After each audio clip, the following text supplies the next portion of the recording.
A lot of people want to play the game, but those select few choose to play to win. And it's really fulfilling knowing that we have so many powerful women that inspire me to be better at every area of my life. And I broached this idea with Amy, and to her credit, she's like, yeah, I'd love to. Can I just be real? So trust me, you're getting... What's that? Well, no, there may be kids in and out of here. And then to her credit, you know what she said? She goes, there's others that we've got to make sure have a chance to share as well. Can I pull them up too? And I said, absolutely. So please welcome to the stage DEA Black Level Extraordinaire, coach, inspiring human being. So you got to learn to receive this, sis. You got to learn to. Amy, come on up here. Amy Taylor, everybody, give her a hand.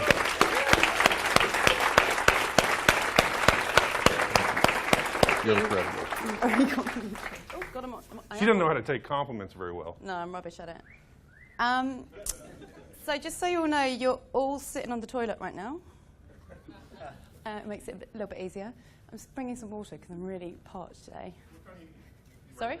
Yeah, it's fine. Now here's the rule. You got to stay in the square right there. Okay. This is the cage. Awesome. No one puts Amy in a box, JJ. Cool. So yeah, you're all on the toilet and you're all naked as well. Take this thing off. Please. Not all pretty. Cool. So hello, everybody. My name is Amy Taylor. For those of you that don't know me, I have been with SFM and DEA since the beginning of 2014. And like a lot of people, that was prompted by something a bit shit happening, which unfortunately seems to be a trend that we need to buck with our messaging, because I think too many people wait for something crap to happen. And it was the death of my uncle. I'd been overseas working, kind of living the dream that I'm now working towards again. And he was diagnosed with cancer and was given 18 months to live. I dropped everything, came home, and he died in 4 weeks. And it was kind of that moment, that was my wake-up call. So I won't go into like my life history or anything. I'm sure I've said that on several calls that some of you might have been on. But that was when I started realizing, like, this is crap. And I had no money in the bank. I was kind of running down my savings, and I'd been working. I sort of work for 6 months and then get 2 months off with a job I had. I was working on cruise ships. So I was kind of getting to the point where I was going to have to go back into a job, and I very, very shortly was. So I was back in the rat race. I was working as a travel agent on pretty average money. And everything was just average. Like, there was no huge sob story. I'm sure everybody's had something to know someone affected by cancer or has lost someone. I don't consider anything in my life to be horrendous. But everything was just average, and I just had that message that I'm sure everyone in that room, in this room, has had at some point. So, stumbled across an ad. It wasn't Stu on a pedalo. He hadn't done it at that point. It was actually Stu in an environment a bit like this at an event. And I thought, this guy is really inspiring. He's kind of, I just related to his story. He'd been in a estate agency, very, very similar background. Well, he probably had a lot more money in an estate agency than I was as a travel agent. But something just clicked, and that was about 6 months. I didn't actually submit an app until the end of the year when I was back in work and I had a bit more money behind me, and that was where it began. So that's a bit about how long I've been here and how long I think you need to give it as an absolute minimum before you start writing this off. And what the guys were saying earlier about trying, just get rid of that. Go now. I kind of wanted to come in here and talk about the reality of my journey, because I don't consider myself to have made it at all, and I think that's a long way off. And some of the shifts and experiences that I've had that are a bit more real, like, these guys are incredible. I look up to them. I want what they've got eventually. But I think, like, who's feeling pumped now? Right now, everyone. Do you think you're going to feel like that tomorrow? Actually, tomorrow's a bad example, because if you're staying tonight, you definitely won't feel like that tomorrow. Next week, like, do you think you're still going to feel that, like, oh, this is amazing? Yeah. Do you? Awesome. Or in 6 months, if you're still here in 6 months, and I would suggest there's probably a few in here that won't be. But the point is, at some point it gets real, and Stu touched on it earlier, and there's just been a couple of shifts that have happened for me recently from things that I've read, pursued as a result purely of coming into this to begin with. So life is, I've not been consistent. I've had periods where I was really consistent. And then I got to a point doing it around my job, staying up till 2 o'clock in the morning. My diet was Pringles. It was horrendous. And then I'd get a few results and go, cool, I got this. Being consistent. And I basically just got to a point where I was similarly pro rata making more money in this in a couple of hours a week sometimes, and miserable at my job. And like Jay said this morning, I was a shit employee. I was sat at my desk, like going through the back office, writing a blog post in Outlook email so it looked like I was emailing a client when actually it was just to email to myself to put into a blog post that night. Sounds like other people might have done the same thing.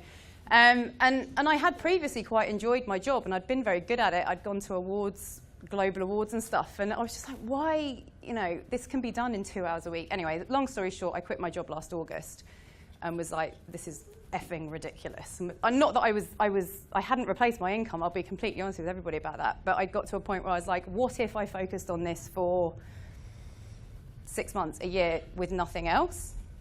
So, bit like Justin, I was like, how can I raise this money? And just as a tip, for anyone in the UK, you can get credit cards for 0% interest for up to 2 years now. I'm not suggesting anybody goes and does that, but just FYI. If 2 years isn't long enough, you're not working hard enough. So that opportunity is there. I discovered another one the other day that I've just applied for. So just a financial tip. So I did some reshuffling of finances. I'd previously bought investment property. I had a bit of leverage and just said, fuck it, basically. We're apparently swearing today, so I'm not going to add my disclaimer that I was going to add. And I spent a lot has happened that I didn't expect as a result of quitting my job, because I was still kind of doing this thing of, when I quit my job, when I've got the time, then I'll work harder. I quit my job and I had a month of feeling exhausted. Like, I don't have children, I just have myself to look after. I'm single, I don't have any responsibilities.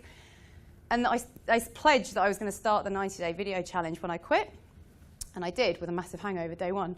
And I was like, I got to day 4, and I did my video, and I watched it back after I'd put it into the group, and I was like, you look horrendous. And I was just physically exhausted, and I looked back on it, and I was like, I don't think we realise how much it takes out of you physically doing something on a regular basis for so long. And I'm 33, so I just can't picture doing that until you're 60 and what it might do to you. And I'm convinced that had something to do with what happened to my uncle and what manifested cancer to a degree, but I'm not going to get into that conversation.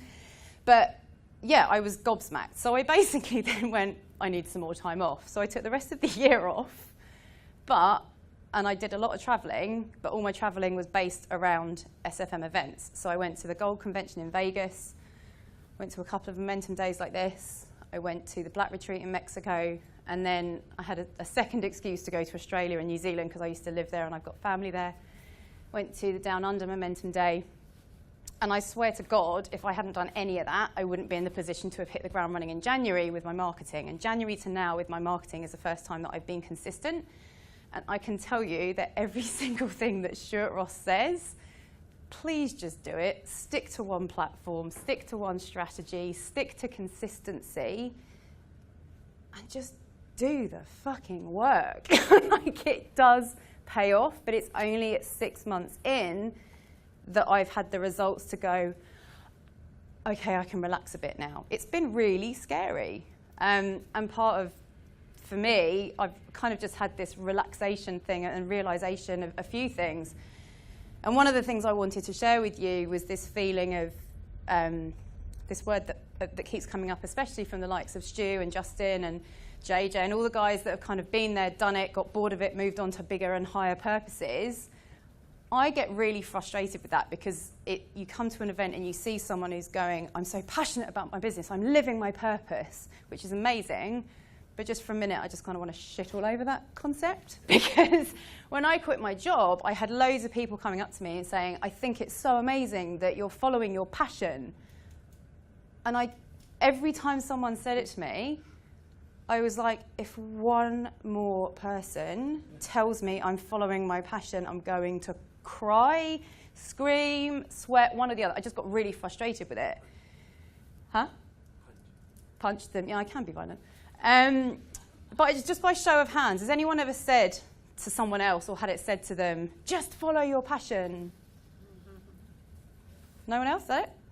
Or you believe in following your passions or something like that. And then has anyone ever straight after that had that same feeling of like, I don't know what the fuck my passions are? Like, and what I've realised, and it was actually through reading a book by a lady called Elizabeth Gilbert. Has anybody heard of her? Has anyone heard of Eat, Pray, Love? She wrote that. And I'll talk about that a bit first. So when anyone says, what's one of your favourite books, or what was the first book you read, I used to say Rich Dad, Poor Dad, because it's like that's what I read off of the back to going on a property investment seminar, and it was got me thinking entrepreneurially and all the rest of it. But it was actually, when I think back, and as a result of doing something like Platinum, it was Eat, Pray, Love. So textbook time that someone might read this book, female, I'd just gone through a broken engagement, went on a 5-day bender to visit a friend in Dubai, and I was by the pool reading Eat, Pray, Love, and it just shifted my mindset from an emotional perspective to go, stop wasting your time. So I got over it a lot quicker than I probably would have done. But I then became a massive, massive Elizabeth Gilbert fan. And she, last year, released a book called Big Magic, Creative Living Beyond Fear. Has anyone read it? Awesome. So there's a whole chapter that she wrote on when she was starting out as a writer, and she's actually from Jersey. I think Jay might know her, actually. But she was doing the classic thing of she actually knew that her passion was writing, so she was doing it in her evenings around waitressing work, bar work, that kind of thing. And she knew it. It's only in hindsight that writing this latest book that she's realised it's actually a really horrible thing to say to someone, or that she did at times feel like when someone said, just write about your passion, she'd be like, 2 fingers, just I hate that, I hate being told that, because she was writing fiction and whatever. But in this book, this whole chapter is about replacing the word passion or follow your passion with curiosity. And this was a shift that was massive for me, and it's got me thinking, when things get tough, which if they haven't yet, I assure you they will, in terms of figuring out how to place an ad on Facebook, figuring out where to put that pixel. Why isn't this banner just doing what I want it to do? Like, just stay curious, because there's a lot less weight behind the word curious or curiosity. And passion is like, especially when you see Stu, Jay, Justin, JJ talking, passion is this giant thing. And I think I'm passionate, but passion, it's like this pressure to find something you haven't found yet. Whereas curiosity is a bit more of an everyday thing. It's not as fully loaded. So that was a huge, huge shift for me. And it's now, I've got into meditation as well and various other things. And it's just like that anchoring point of going, I'm just going to stay curious about this and get curious about something else. Like, you're probably in this room because you got curious about, for example, Stu just started talking. I was hovering over the skip ad button on YouTube, but I didn't for some reason. You were curious, and then you clicked a bit more, or you got curious and you clicked a bit more. And that's what's got you here. So don't let the real work, which will start when you leave here, stop you continuing to be curious. Just replace your language. It's as simple as that. And that's essentially what Justin's saying about the bigger stuff. And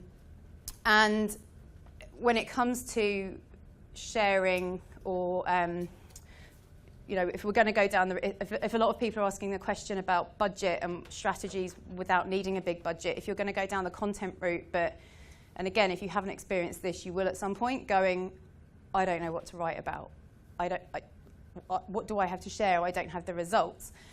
I just wanted to read you a comment that I got on a video. So as a result of being in the community, when I've not been focusing on being an affiliate, I got so much more out of it anyway. So I started this whole journey of personal development, and among other books and courses and seminars and webinars, I went on the Landmark Forum, which some of you may have done, some of you might have heard of.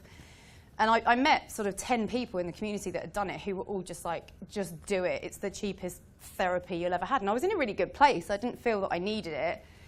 But it was when I did my first 90-day challenge. I was still working, I still had my day job, and I thought, well, for the next, I was struggling to come up with my list of what am I going to talk about today. And I was on the Landmark Forum, which is 3 days. So I thought, well, for those 3 days, I'll just review the day. And I remember thinking when I was researching Landmark Forum, all I found was hate, which is what we were saying earlier. If you go looking for it, that's what you're going to find. I didn't find any positive reviews in it. But I knew plenty of people who had done it, who I trusted, who I knew were in the community. And I thought, well, okay, I'll do that. And if nothing else, it will help someone who's looking at Landmark Forum. So I want to give you this example because it's not SFM related. However, it was on my YouTube channel that had other videos and content on that I was doing for my marketing, and still feeling like this is not my passion. Like right now, I still don't feel that the affiliate marketing model is my passion. It's just a vehicle, and it's staying curious about that with the knowledge and trusting that process that I'll get to where they are one day. Not necessarily from a financial perspective, but that feeling of I genuinely want to get out of bed today and love what I'm doing. Because right now I don't, if I'm honest. I don't jump out of bed going, oh, AdWords. like Jay and I were talking about it. Like he's doing Amazon and he's very friendly with people doing $1 million a month on Amazon. I'm very friendly with people doing a lot of money with SFM, purely with SFM or in other affiliate marketing models. And it's like, why aren't I doing it then? It's probably because it's not my passion, but I'm just going with it. Just stay curious, just keep going with it until you will reach that point. So anyway, back to quickly Elizabeth Gilbert. So struggling writer, wrote fiction was her passion. And she was starting to think, I don't know if this is what I'm going to do. I still love writing. It will just be my escape. I'm never going to try and make money from it. Then she went through a horrendous divorce, and she just decided that she was taking a year out. She was going to do like a belated gap year. And she essentially just journaled about her divorce. That became an international bestseller, Eat, Pray, Love, 10 million copies. Like, she just shared. So this 90-day video challenge, for the 3 days that I was doing it, I'll just review each day of the Landmark. I'm going to have to put my glasses on because I'm going to look like my mother, but I can't read. I can read, but very, very short-sighted. So I put this on my YouTube channel on day 3. That was in May last year. It's organic. I've never, ever blogged it. I didn't even send it to my list, I don't think. Never, ever shared it, really. I shared it on my personal Facebook, but I didn't send it to my list or anything like that. And even at that point, my list was tiny. But I just checked it before I came in here. It's organically had 13,000 views, organically, and something like 200 comments, loads of interacting arguments. It's hilarious. Hate, lots of hate, but lots of positivity. And there was just one comment that always stood out to me. And I want to share it with you so that you get the idea, hopefully, of just share your day if that's all you've got to talk about, because it is about your perspective.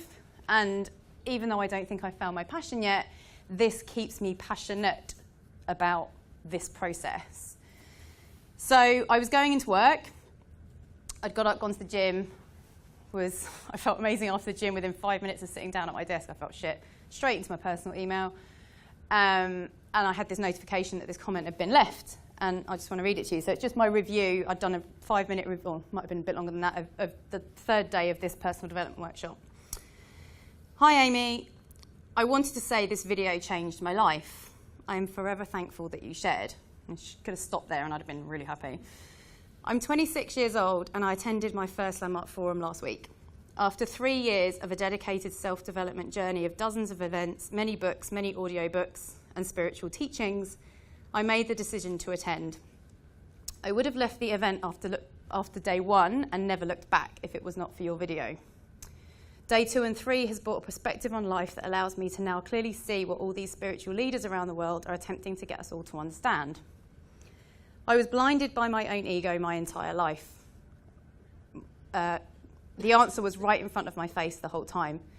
Landmark Forum was the missing link for me to now understand the highest spiritual teachers that I have never got before. For the first time ever, I'm now walking around without fear. Before the event, I was terrified of leaving the house, terrified of the world, and worrying how I would never be good enough. all of that worry is gone now, and it's all thanks to your video. Life is a gift. God bless.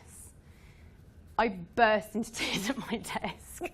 I'm quite close now, actually. But it was just like, shit. Like, and I just kind of got it. And that was nothing to do with SFM. It was just, this is what I've done today. I didn't like all the negativity I saw. And it was, I think I was in my pajamas in bed because I was just like, I need to do this. Well, it was 2 o'clock in the morning. I need to do this now. And that, it was just my day. And that's kind of, I hope I'm putting it into words that are hitting home, because it's just, if you're scared or the curiosity factor just removes that fear. I was curious what all these people were talking about with Landmark. I didn't want to miss out. So I went on Landmark. I was curious as to what would happen if I shared it. And it's just stay curious. Don't be pressured by this notion of passion, because like that kept me passionate. So I honestly believe that just a little bit of that every day, it will get you there. It's just small steps. And I know Stu uses the analogy of the steps into the clouds every day. And I think just lose, if you don't know your purpose or your passion yet, just drop it from your language and use curiosity and be passionate about that, if that makes sense.